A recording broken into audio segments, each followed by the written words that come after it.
मैं अरविंद बनवाल अपने YouTube channel study league by Arvind sir के माध्यम से अपने बोर्ड परीक्षार्थियों के बच्चों के लिए फिजिक्स से संबंधित टॉपिक जो पिछले वीडियो अपलोड किए जा चुके हैं प्रत्यावर्ती धारा के, उस प्रत्यावर्ती धारा टॉपिक का न्यूमेरिकल्स प्रत्यावर्ती धारा के अंकित प्रश्न का वीडियो मैं लेकर आ रहा हूँ। इन सभी सवालों को आप ध्यान से देखें, समझें तथा इसका लाभ उठाते हुए चैनल को लाइक और सब्सक्राइब तथा शेयर जरूर करें। तो पहला प्रश्न हमारा है 50 फेरों वाली एक कुंडली का क्षेत्रफल 50 वर्ग सेंटीमीटर है। यह 10.6 वेबर प्रति वर्ग मीटर के एक समान चुंबकीय क्षेत्र में 10 पाई रेडियन प्रति सेकेंड के कोणीय वेग से घूम रही है। कुंडली में अधिकतम प्रेरित विद्युत वाहक बल की गणना कीजिए। तो फिजिक्स के सवालों को हल करने के लिए सर्वप्रथम हम दिए प्रश्न में दिए गए मानों को उनके संकेत व मात्रक सहित स्पष्ट रूप से लिखते हैं। उसके बाद हम देखते हैं कि हमें किसका मान ज्ञात करना है। दिए हुए मान जो अज्ञात मान है उसको प्राप्त करने के लिए उपलब्ध होते हैं अथवा नहीं। अगर उपलब्ध होते हैं तो तुरंत हम वह फार्मूला लागू करते हैं जिसकी सहायता से दिया गया मान जो है सम्मिलित करके अज्ञात मान को हम ज्ञात करते हैं। तो करा 50 फेरों वाली कुंडली, तो कुंडली के फेरों की संख्या को हम हमेशा कैपिटल एन से प्रदर्शित करते हैं। तो कैपिटल एन का मान हो गया हमारा 50। कुंडली का क्षेत्रफल का संकेत हमेशा कैपिटल ए, तो कैपिटल ए का मान हो गया हमारा 50 वर्ग सेंटीमीटर। हम इसे मूल इकाई में जब बदलते हैं मूल मात्रक में, तो क्षेत्रफल का मात्रक मीटर स्क्वायर, तो सेंटीमीटर स्क्वायर को हम मीटर स्क्वायर में चेंज करते हैं। तो 1 metre square equal to 10⁴ centimetre square. तो सेंटीमीटर स्क्वायर को जब मीटर स्क्वायर में बदलना होगा तो 10⁴ से हम डिवाइड कर देते हैं, अर्थात 10⁻⁻4 से हम गुणा कर देते हैं। तो यह मान जाएगा हमारा 50 × 10⁻⁻4 मीटर स्क्वायर। अब यह 10.6 वेबर प्रति वर्ग मीटर की एक समान चुंबकीय क्षेत्र में, यानी चुंबकीय क्षेत्र का मान दिया है 10.6 वेबर प्रति वर्ग मीटर। तो यह मान हो जाएगा हमारा B बराबर चुंबकीय क्षेत्र का संकेत B बराबर 10.6 वेबर प्रति वर्ग मीटर। 10 पाई रेडियन प्रति सेकेंड के कोणीय वेग, तो कोणीय वेग का संकेत ओमेगा, यह मान हो गया हमारा 10 पाई रेडियन प्रति सेकेंड, रेडियन प्रति सेकेंड। हमें ज्ञात करना है प्रेरित विद्युत वाहक बल यानी E का मान, E इक्वल टू क्रिस्टल मान, क्योंकि हम जानते हैं कि E equal to NVA omega, E equal to NVA omega. अधिकतम कह रहा है तो E मैक्सिमम अर्थात E0। तो क्योंकि हमारा फार्मूला है E0 equal to NVA omega. अब NVA ओमेगा ये चारों मान हमें ज्ञात हैं, हम मान रख देते हैं। तो n का मान हमारा 50, d का मान 10.6 गुणे a का मान 50 × 10⁻⁻4 गुणे ओमेगा का मान 10 पाई, और यह 50 × 10.6 जब हम गुणा करते हैं तो यह मान रहेगा हमारा 30, और फिर 50 से गुणा करते हैं तो 30 में जब हम 50 का गुणा करते हैं तो 1500, और पुनः 10 का गुणा करते हैं तो 15000, और गुणे पाई, तो पाई का मान हमारा 3.14 और गुणे 10⁻⁻4, क्योंकि प्रेरित विद्युत वाहक बल तो इसका मात्रक हो जाएगा वोल्ट। अब हम गुणा करते हैं तो अब 3 जीरो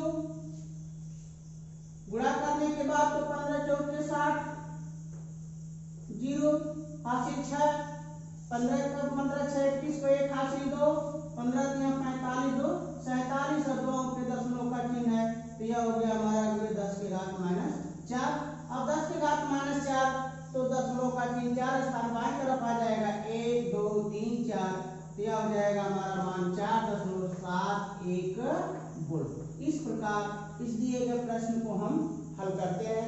n बराबर दिया है 50, a बराबर 50 वर्ग सेंटीमीटर, जिसका मान हो जाएगा 50 × 10 के घात -4 वर्ग मीटर, b बराबर 0.6 वेबर प्रति वर्ग मीटर, ओमेगा बराबर 10 पाई रेडियन प्रति सेकेंड। हमें E0 का मान ज्ञात करना है, तो फार्मूला हमारा है क्योंकि E0 = m/a ओमेगा मान रख दिया गया, तो हमारा हल करने पे मान प्राप्त हुआ 4.71 वोल्ट। अब अगला क्वेश्चन हमारा, एक प्रत्यावर्ती धारा समीकरण I = 50 sin 100 pi t ampere से निरूपित है।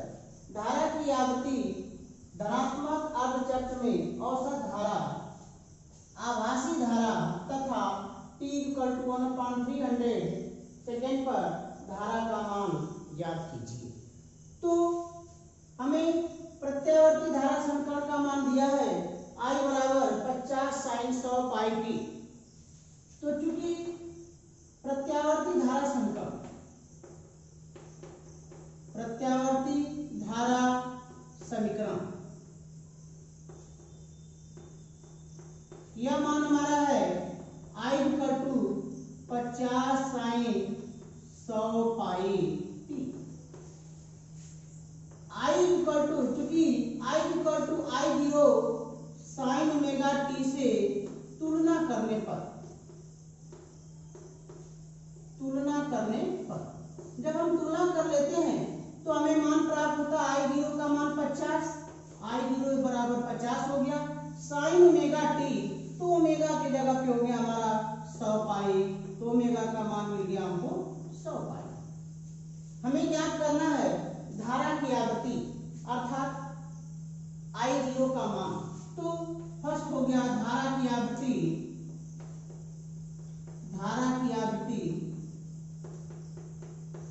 यानी I0 = 50, तो 50 ये हो गया हमारा एम्पियर। सेकेंड मान कह रहा है धनात्मक अर्धचक्र में औसत धारा, तो औसत धारा धनात्मक अर्धचक्र में हमारी Im, उसका संकेत हम निरूपित करते हैं Im से। Im बराबर होता है 2I0/पाई, Im बराबर 2I0/पाई। तो औसत धारा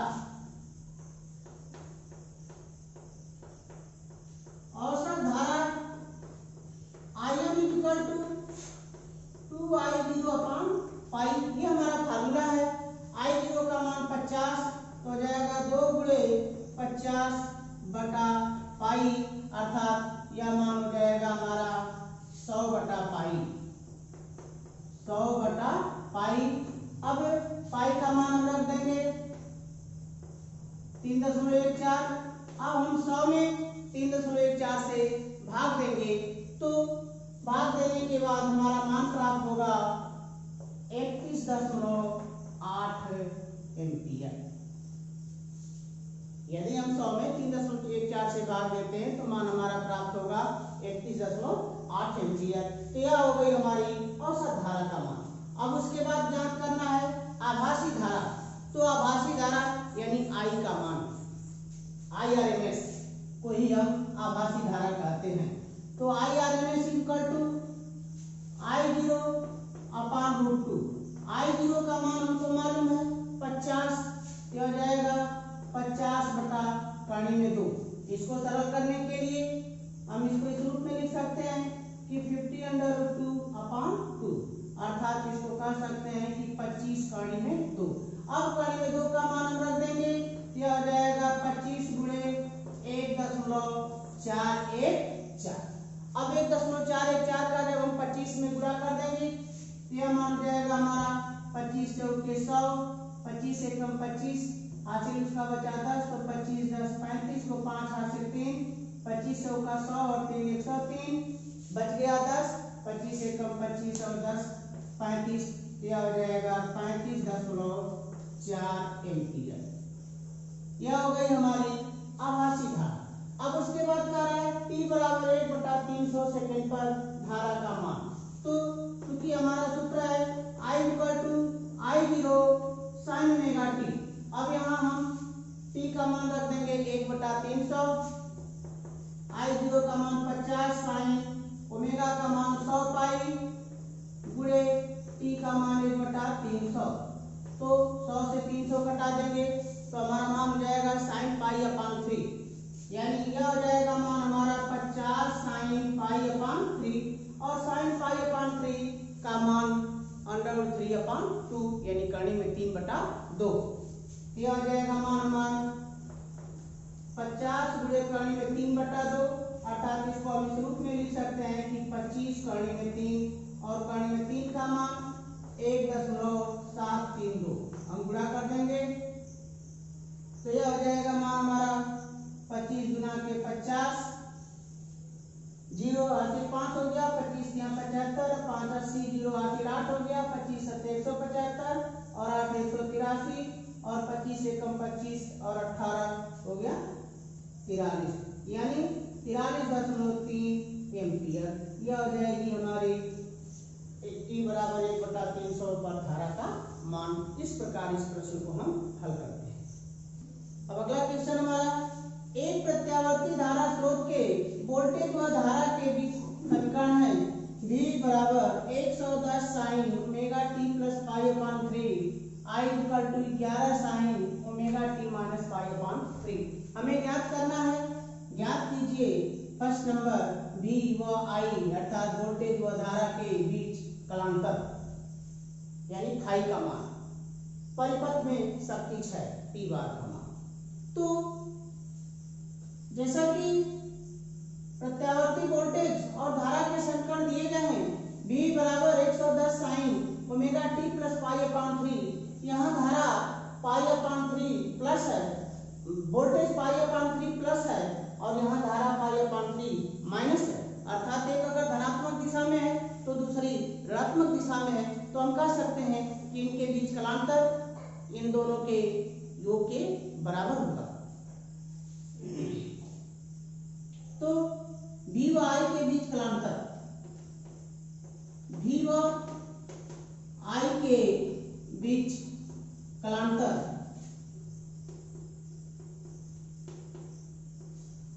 phi equal to pi upon 3 plus pi upon 3, अर्थात यह मान जाएगा हमारा 2 पाई अपान 3।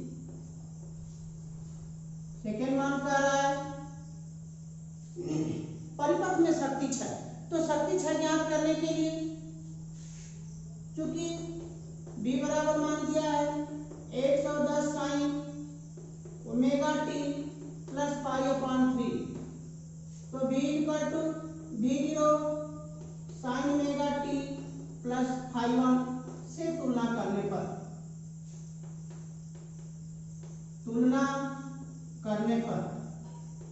तो V0 का मान हमारा हो जाएगा V0 बराबर 110 volt.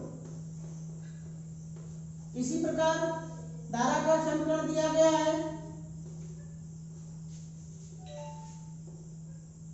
I equal to 11 sine omega t minus pi upon 3, तो I equal to I0 sine omega t plus phi 2 से तुलना करने पर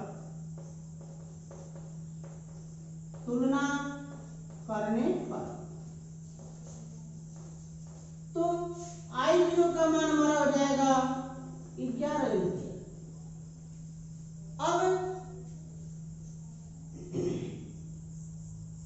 चूंकि औसत शक्ति क्षय सूत्र होता है P bar equal to VRMS into IRMS into cos phi. तो औसत शक्ति क्षय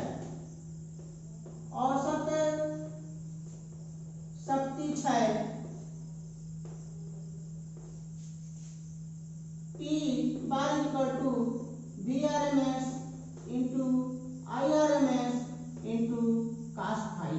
तो VRMS equal to V0 upon √2, IRMS equal to I0 upon √2, और 3। तो मान हम रख देते हैं b0 upon √2 into I0 upon √2 into cos 2 pi upon 3। तो b0 का मान 110 अपॉन √2 इंटू 11 अपॉन √2 और cos 2 पाई अपॉन 3 अर्थात cos 120 अंश, और cos 120 अंश का मान होता है हमारा माइनस cos 60 अंश अर्थात -1/2। यह हो जाएगा मान हमारा -1/2। अब कड़ी में 2 का कड़ी में 2 में गुणा कर देंगे 2 हो जाएगा, 2 दूना के 4। अब 11 का 110 में गुणा करेंगे क्योंकि माइनस चिन्ह आगे माइनस लग जाएगा, तो यह हो गया हमारा 1210/4। अब भाग दे देते हैं 4 से, तो 4 × 12, 1 में भाग नहीं जाएगी 0, फिर 4 गुना के 8, 2 बच गया 0.25 अर्थात -302.25 औसत शक्ति 6, तो शक्ति 6 का मात्रा वाट हो जाएगा। इस प्रकार इसको हम हल करते हैं। अब अगला क्वेश्चन, एक 250 वोल्ट 50 हर्ट्ज विभव का प्रत्यावर्ती स्रोत 25 ओम प्रतिरोध से जुड़ा है। परिपथ में धारा का वर्गमाध्य मूलमान तथा औसत शक्ति व्यय ज्ञात कीजिए। तो दिया है 250 वोल्ट, तो V का मान हो गया 250 वोल्ट। 50 हर्ट्ज तो आवृत्ति हो गई 50 हर्ट्ज, तो यह हो गया 50 हर्ट्ज। 25 ओम प्रतिरोध, तो प्रतिरोध यानी R का मान हो गया 25 ओम। कह रहा है धारा का वर्गमाध्य मूलमान IRMS, तो IRMS equal to question mark औसत शक्ति व्यय यानी P equal to question mark. तो चूंकि हमारा फार्मूला है IRMS equal to V upon R से, तो V का मान हमारा है 250 वोल्ट और R का मान हमारा है 25 ओम। तो 25 ओम, तो जब हम 250 में 25 से भाग देते हैं तो हमारा हो जाएगा मान 10, अर्थात IRMS का मान हमारा प्राप्त हो जाएगा 10 एम्पीयर। अब पुनः हमें ज्ञात करना है औसत शक्ति व्यय यानी P इक्वल टू, तो P इक्वल टू फार्मूला हमारा है V इंटू I से V का मान 250 और गुणे 10, यह हो गया मान हमारा 2500 वाट। इस प्रकार हम इसे सरल करते हैं।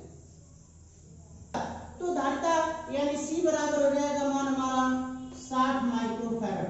जब इसे हम फैरड में बदलते हैं क्या हो जाएगा 60 गुणे 10⁻⁶ फैरड। अब 600 हर्ट्ज आवृत्ति, तो F बराबर मान हो जाएगा हमारा 600 हर्ट्ज। हमें कहा धारिती प्रतिघात, तो धारिती प्रतिघात यानी XC का मान हमें ज्ञात करना है। जैसा कि हम जानते हैं कि XC इक्वल टू ओमेगा 1/ओमेगा C। तो क्योंकि XC इक्वल टू 1/ओमेगा C और ओमेगा बराबर होता है मान हमारा 2 पाई F।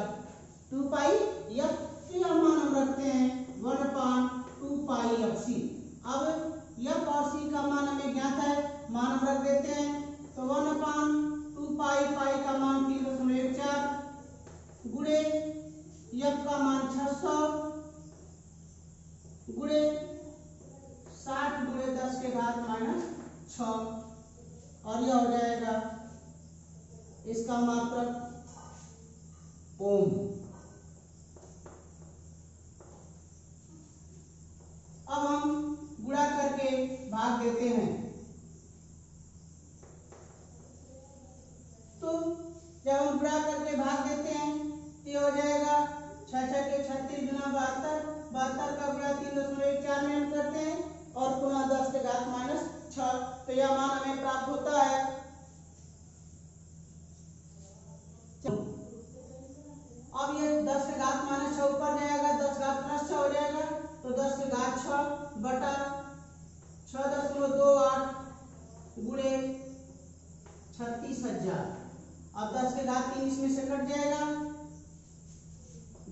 हम सरल करते हैं, यह मान हो जाता है हमारा 4.4 ओम। इस प्रकार से हम हल करते हैं। अब अगला क्वेश्चन, R बराबर 10 ओम, L बराबर 10.8 हेनरी के श्रेणी क्रम संयोजन में एक प्रत्यावर्ती विभव E बराबर 240 साइन 300t लगाया गया है। परिपथ में प्रेरण प्रतिघात की गणना कीजिए। तो R बराबर 10 ओम यानी प्रतिरोध का मान हमारा 10 ओम दिया है, L 10.8 हेनरी,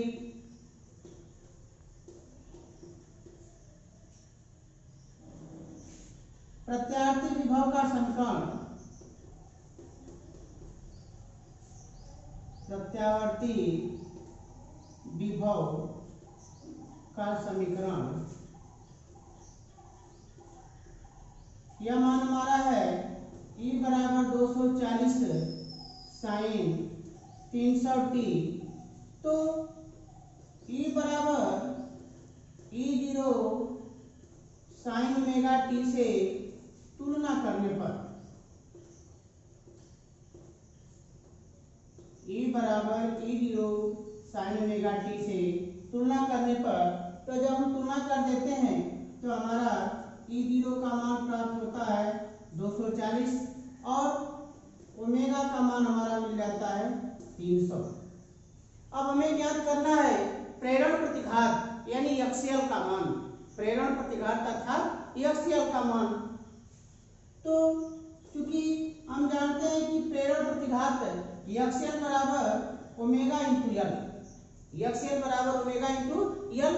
तो ओमेगा का मान हमारा है 300 और एल का मान 10.8, क्या हो जाएगा मान हमारा, जब हम 300 में 10.8 से गुणा कर देते हैं तो हो जाएगा 240 ओम, अर्थात प्रेरण प्रतिघात का मान हमारा प्राप्त हो जाएगा 240 ओम।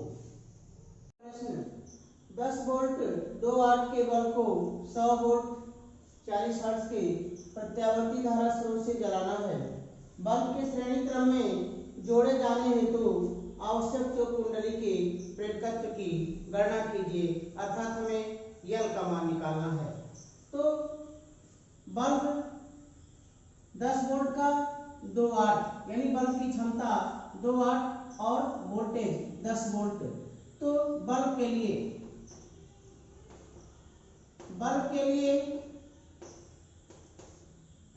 V बराबर 10 वोल्ट, P बराबर 2 वाट।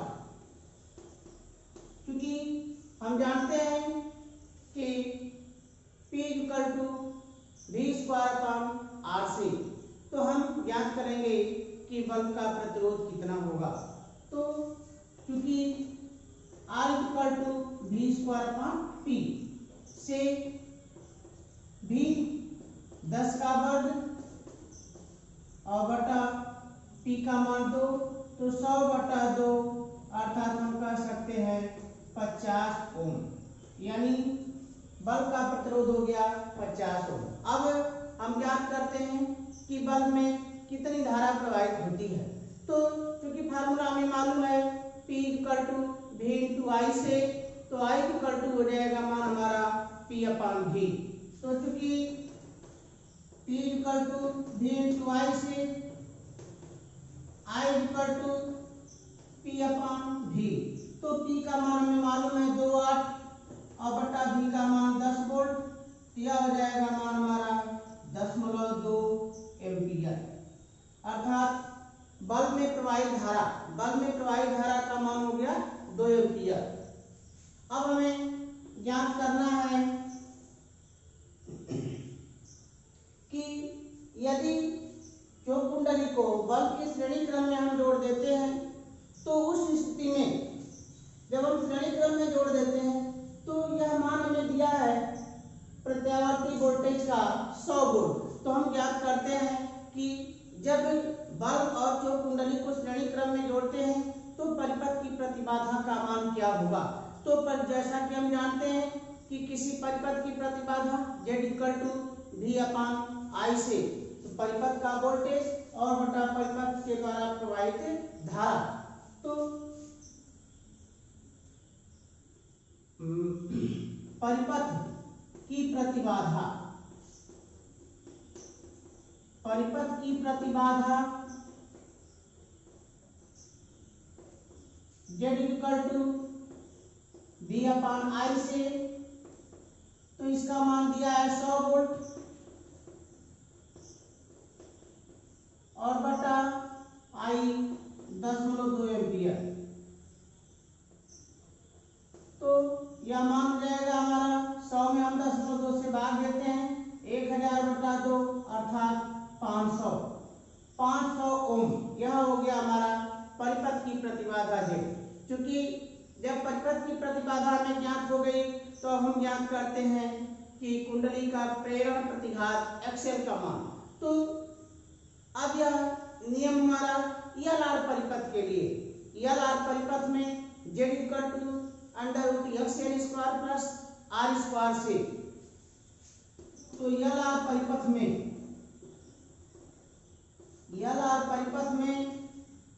Z equal to under XL square plus R square, तो XL square equal to Z square minus R square. Z का मान हमें मालूम है 500, तो 500 का वर्ग और R का मान मालूम है हमें 50 ओम, तो 50 का वर्ग, तो 500 का वर्ग यानी हो गया मान हमारा 2,50,000 माइनस 25 का वर्ग 2,500। अब इसे हम सरल करते हैं तो 0 0, अब इसमें से जब घटाते हैं 10 में से 5 घट गया 5, यहाँ 9 बचा, 9 में से 2 निकल गया 7, यह हो गया 24, 2,47,500। यह हो गया हमारा XL स्क्वायर का मान। तो जब XL स्क्वायर का मान हो गया 2,47,500, तो जैसा कि हम जानते हैं कि XL equal to 2 pi FL, XL equal to 2 pi FL। तो XL का मान 2,47,500 का जब हम वर्गमूल ज्ञात करते हैं तो यह मान हमारा 500 से कुछ कम प्राप्त होता है। इसका वर्गमूल हमारा आता है 497.5, यह हो जाएगा मान हमारा 497.5। अब चूंकि XL बराबर फार्मूला हमारा है कि XL बराबर 2 पाई FL, तो 2 पाई FL यह मान हो गया हमारा 497.5, 2 गुणे पाई का मान 3.14 गुणे F का मान मालूम है हमें 40 गुणे L, तो L बराबर मान हो जाएगा हमारा 497.5 बटा 2 गुणे 3.14 गुणे 40।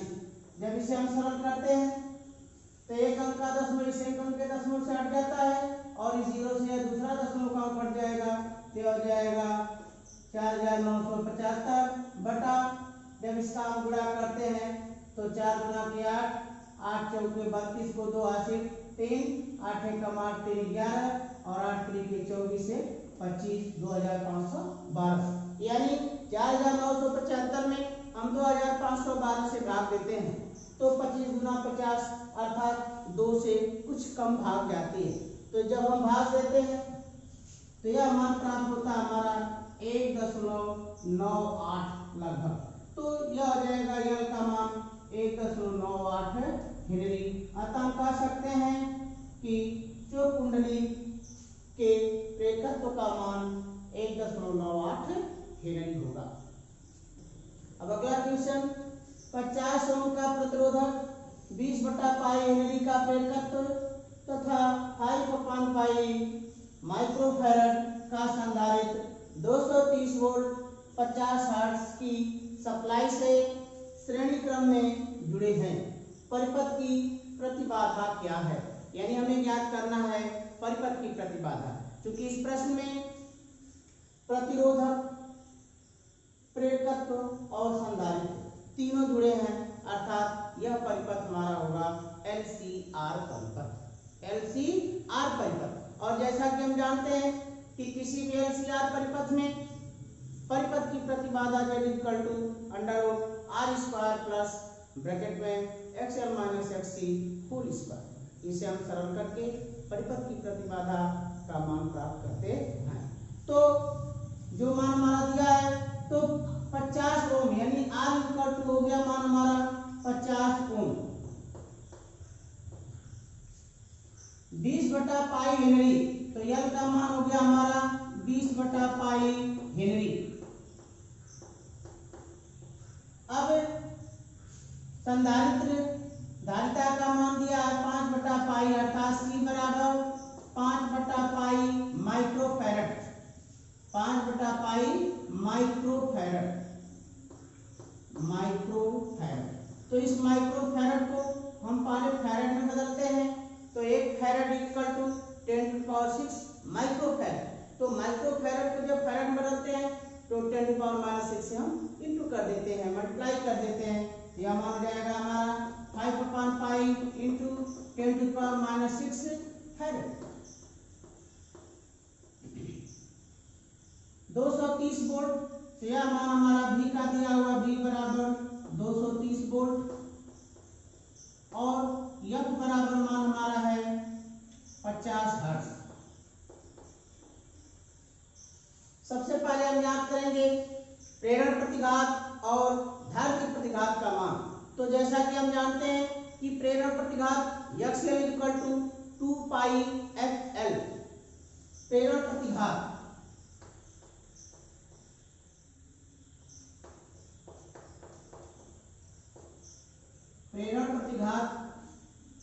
XL equal to 2 FL। तो XL का मान हो जाएगा हमारा 2 F का मान हमारा है 50 और गुणे L का मान है 20 बटा पाई। तो पाई से पाई हमारा कट जाएगा, 50 गुना के 100, 100 का जब हम 20 में गुणा करते हैं तो यह मान हो जाएगा हमारा 2000। तो XL का मान हो गया हमारा 2000 ओम।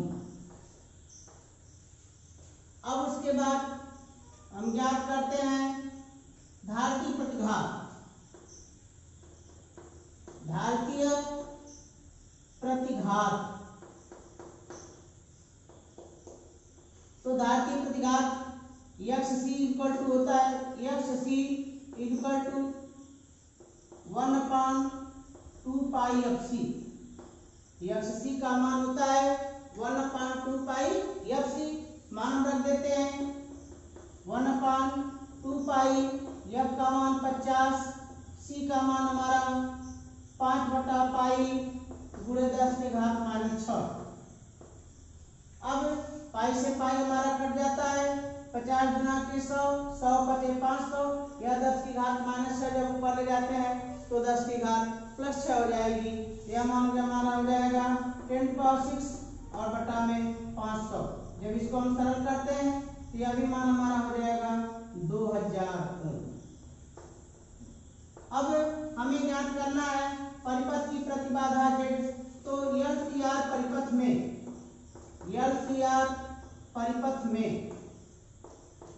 तो LCR परिपथ में प्रतिबाधा Z इक्वल टू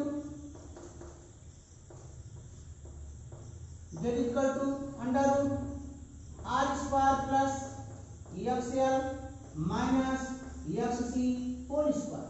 यह हमारा फार्मूला है। अब इस फार्मूले में हम R का मान, XL का मान, XC का मान रखकर सरल करते हैं। जो मान हमारा प्राप्त होता है वही अभिष्ट प्रतिबाधा होती है। तो R का मान हमारा है 50 ओम, तो 50 का वर्ग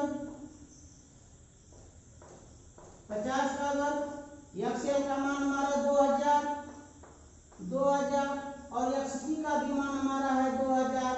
तो 2000 में से हम 2000 घटा देंगे, 0 प्राप्त हो जाएगा। तो 50 का वर्ग, तो Z बराबर हो गया हमारा कड़ी में 2500 प्लस 0 अर्थात यह मान हो गया कड़ी में 2500 2500। तो जब इसका हम वर्गमूल ज्ञात करते हैं तो इसका वर्गमूल हो गया हमारा 50। अतः परिपथ की प्रतिबाधा का मान 50 ओम होगा, 50 ओम। इसे पुनः समझें। जैसा कि दिया है 50 ओम का प्रतिरोधक अर्थात R बराबर 50 ओम, 20/पाई हेनरी का प्रेरकत्व तो L बराबर 20/पाई, 5/पाई माइक्रोफैरड का संधारित्व तो C बराबर 5/पाई माइक्रोफैरड। इसको जब हम फैरड में बदलते हैं तो 5/पाई गुणे 10 के घात -6 5/पाई × 10⁻⁶ फैरड। ये हो गया हमारा C का मान। अब V और F के मान हमें दिए गए हैं। हमें ज्ञात करना है परिपथ की प्रतिबाधा Z। तो परिपथ की प्रतिबाधा Z LCR परिपथ में परिपथ की प्रतिबाधा Z इक्वल टू मान होता है हमारा √r² plus XL minus XC whole square. तो हम पहले XL और XC का मान ज्ञात करते हैं। तो XL का मान हमारा 2πfL से, आगे मान हमारा 2000 ओम। उसी प्रकार यह घात की प्रतिघात XC का मान 1/2πfC से, यह भी मान हमारा प्राप्त हुआ 2000 ओम। अब हम सूत्र में रख देते हैं LCR परिपथ में Z equal to √r² plus XL minus XC whole square. मान रखकर जब हम सरल करते हैं तो यह मान हमारा प्राप्त होता है 50 ओम। इस प्रकार यह प्रश्न हमारा हल हुआ। दिए गए प्रश्न में क्योंकि यह चित्र के रूप में दिया गया है हमारा प्रश्न, यह हमारा संधारित्र है जिसमें C का मान है 62.5 माइक्रोफैरड। यह हमारा वोल्टमीटर है, यह मीटर A है, यह प्रत्यावर्ती धारा स्रोत है V equal to 200 × 2 sin 400t। और यह कुंडली प्रेरकत्व जिसका प्रेरकत्व का मान L बराबर 10.1 हेनरी और यह प्रतिरोध R का मान 20 ओम। हमें ज्ञात करना है करक परिपथ में ज्ञात कीजिए अमीटर A का पाठ्यांक, अर्थात परिपथ में कितनी धारा प्रवाहित होती है। दूसरा वोल्टमीटर V का पाठ्यांक, वोल्टमीटर V का पाठ्यांक तो V का मान क्या होगा, Vrms का मान क्या होगा। अब उसके बाद शक्ति गुणांक यानी cos फाई का मान, तो C बराबर मान हमारा है 62.5 माइक्रोफैरड, अर्थात इसको हम लिख सकते हैं 62.5 गुणे 10 के घात -6 फैरड। L बराबर मान हमारा है 10.1 हेनरी। R बराबर मान हमारा है 20 ओम। हमें ज्ञात करना है Irms का मान, एमीटर A का पाठ्यांक, फिर वोल्टमीटर का पाठ्यांक, Vrms का मान और उसके बाद शक्ति गुणांक cos फाई। ये मान हमें प्राप्त करने हैं। क्योंकि समीकरण दिया है प्रत्यावर्ती वोल्टेज का समीकरण, प्रत्यावर्ती वोल्टेज का समीकरण, यह मान हमारा है V बराबर 200 × 2 sin 400t। तो हम V बराबर V0 sin ω-t से तुलना करते हैं तो लिखेंगे V बराबर V0 sin ω-t से तुलना करने पर, तुलना करने पर जब हम तुलना करते हैं तो मान हमारा प्राप्त होता है V0 का मान 200 × 2 वोल्ट और ओमेगा का मान प्राप्त होता है हमारा 400। अब हम ज्ञात करते हैं XL और XC के मान। तो जैसा कि हम जानते हैं कि XL equal to omega into L, तो क्योंकि XL equal to omega into L से ओमेगा का मान 400, L का मान हमें मालूम है 10.1, यह हो जाएगा हमारा 40 ओम। XC इक्वल टू 1/ओमेगा C, ओमेगा का मान हमें मालूम है 400, C का मान हमारा मालूम है 62.5 गुणे 10 के घात -6। जब हम गुणा करते हैं 62.5 का 400 से, अब यहाँ मान हमारा 62.5 का जब हम 4 में गुणा करते हैं तो यह मान हो जाएगा हमारा 250 और जब आगे हम 400 से गुणा करते हैं तो 2 जीरो और हमारे बढ़ जाते हैं, तो 25 के आगे 3 जीरो लग जाता है, अर्थात यह मान हो जाएगा हमारा 25,000। तो 10 के घात -6 जब हम ऊपर ले जाते हैं तो 10 की घात प्लस 6 बटा हो जाएगा मान हमारा 25,000, अर्थात इसको इस रूप में भी लिख सकते हैं 1000 बटा 25, अर्थात यह मान हो जाएगा 40 ओम। यानी XC का भी मान हमारा प्राप्त हो गया 40 ओम। अब उसके बाद हम ज्ञात करते हैं I का मान, परिपथ की प्रतिबाधा Z का मान, तो Z इक्वल टू अब लिखेंगे LCR परिपथ में, LCR परिपथ में, तो LCR परिपथ में Z equal to √R square plus XL minus XC whole square. अब R का मान हमें मालूम है, R बराबर 20 ओम, तो R का मान हम रख देंगे 20 ओम, 20 का वर्ग प्लस XL का मान 40 और XC का भी मान 40, तो 40 माइनस 40 होल स्क्वायर, तो 40 में से 40 घटा देंगे, यह मान हो जाएगा हमारा 0। तो जब इसको हम सरल करते हैं तो यह मान हमारा Z का 20 ओम प्राप्त होता है। Z का मान यानी परिपथ की प्रतिबाधा हो गई 20 ओम। अब हम ज्ञात करते हैं एमीटर ए का पाठ्यांक, तो IRMS equal to VRMS upon Z। तो जैसा कि हमें मालूम है V0, तो V0 का मान हमें मालूम है 292, तो VRMS का मान हो जाएगा हमारा 200। जब VRMS का मान हमारा 200 हो गया और यह Z का मान हमारा 20 ओम, जब हम भाग देते हैं तो 10, यानी IRMS का मान हो जाएगा हमारा 10 एम्पियर। अब हम ज्ञात करेंगे वोल्टमीटर का पाठ्यांक, तो वोल्टमीटर का पाठ्यांक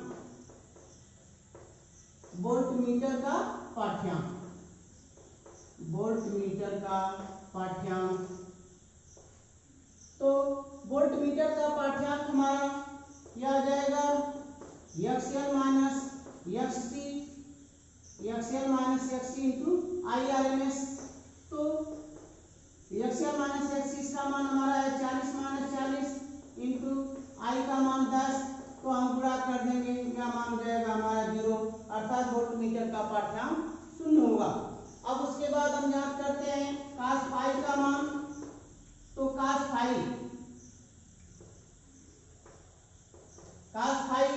जैसा कि हम जानते हैं कि P equal to VRMS into IRMS cos phi, उस फार्मूले से, तो यहाँ हो जाएगा cos phi equal to Z upon R।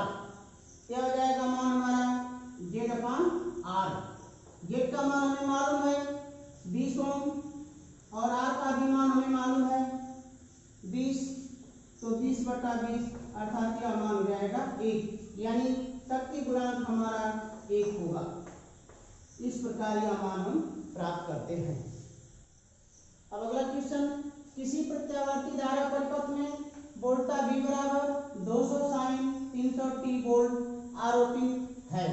परिपथ में प्रतिरोध 40 ओम तथा 10.1 हेनरी श्रेणी क्रम में संयोजित है।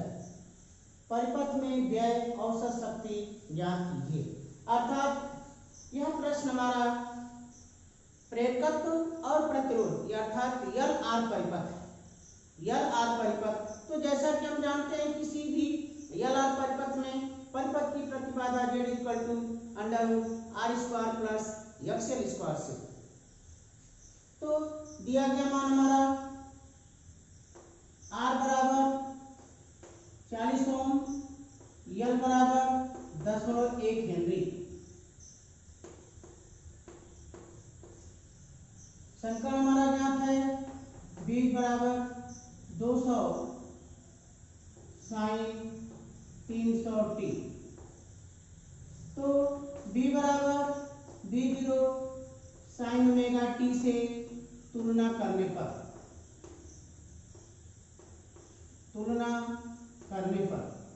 तो जब V बराबर V0 sin ओमेगा t से हम तुलना करते हैं तो V0 का मान हमारा प्राप्त होता है 200 और ओमेगा का मान हमारा प्राप्त होता है 300। क्योंकि हम जानते हैं XL equal to omega into L, XL equal to omega into L. तो ओमेगा का मान हमारा 300 और एल का मान हमारा 0.1 हेनरी, अर्थात हम गुणा कर देते हैं, यह मान हमारा हो गया 30 ओम। 30 ओम यह हमारा एक्सएल का मान प्राप्त हो गया। अब हम याद करते हैं कि परिपथ की प्रतिबाधा Z, तो परिपथ की प्रतिबाधा Z equal to under root XL square plus R square. परिपथ की प्रतिबाधा Z equal to under root XL square plus R square. मान हम रख देते हैं, तो एक्सएल का मान हमारा 30 का वर्ग, धनार का मान 40, तो 40 का वर्ग। जब इसे हम सरल करते हैं तो यह मान हमारा हो जाता है 30 का वर्ग 900 और 40 का वर्ग 1600, तो 1600 और 900 हम जोड़ देते हैं, यह मान हो जाएगा हमारा 2500। तो 900 धन 1600 अर्थात यह मान हो गया हमारा 2500, कड़ी में 2500 और इसका वर्गमूल हो जाएगा हमारा 50। तो Z का मान अर्थात परिपथ की प्रतिबाधा का मान हमें प्राप्त हो गया 50 ओम। अब हमें औसत शक्ति ज्ञात करना है, तो औसत शक्ति अर्थात पीक बार का मान, जैसा कि हम जानते हैं किसी भी एलआर परिपथ में औसत शक्ति P bar equal to Vrms into Irms cos phi. तो Vrms का मान हम इस V0 की सहायता से ज्ञात करते हैं और Irms का मान जब इस V0 में हम Vrms में जब हम Z से भाग देते हैं तो मान हमारा Irms का प्राप्त होता है। तो क्योंकि Vrms equal to V0 upon under root 2, यह मान हो जाएगा, इसका मान है 200, तो 200 बटा कड़ी में 2 अर्थात यह मान हो जाएगा हमारा 100 कड़ी में 2 वोल्ट, यानी हो गया मान हमारा Vrms का।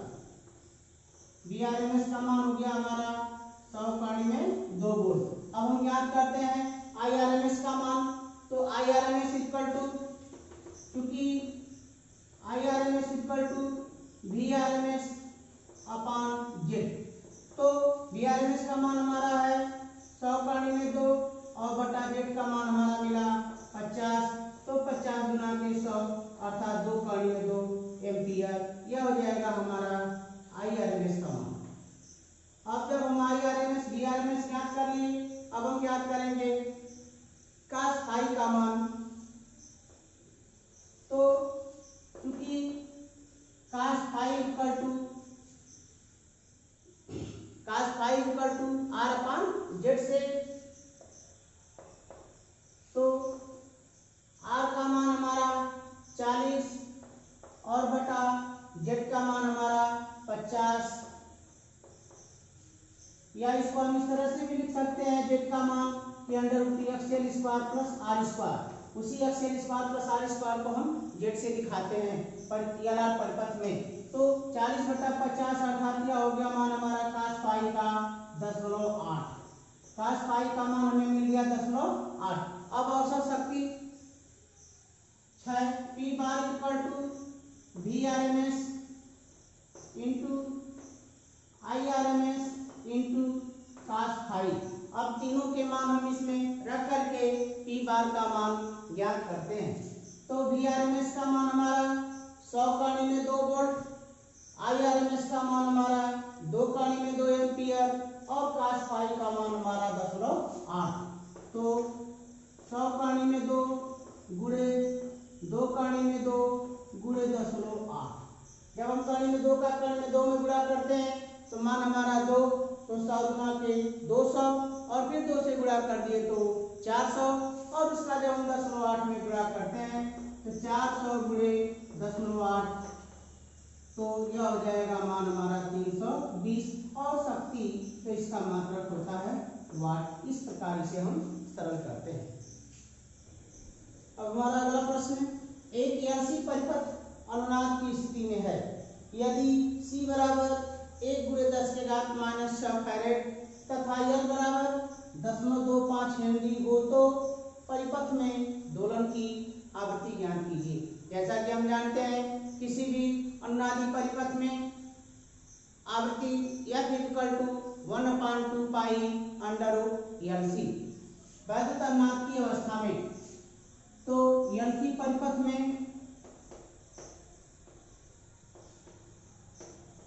वैद्युत अनुनाद की अवस्था में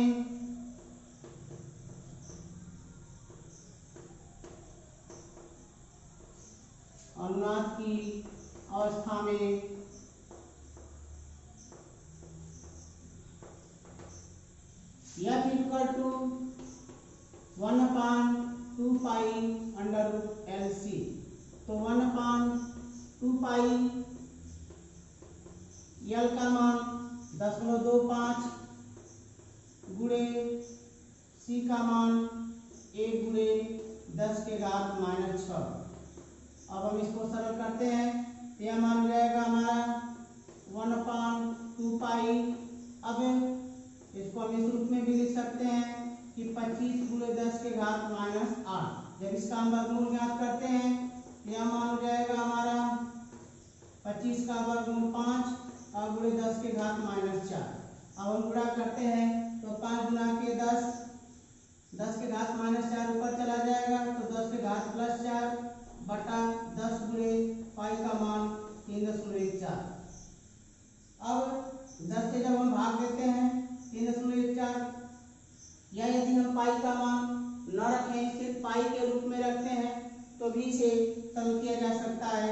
तो मान हो जाएगा हमारा 1000 बटा 3.14 या इसे हम यह भी कह सकते हैं कि 1000 बटा पाई हर्ट्ज, या इसे हम ये भी कह सकते हैं 1000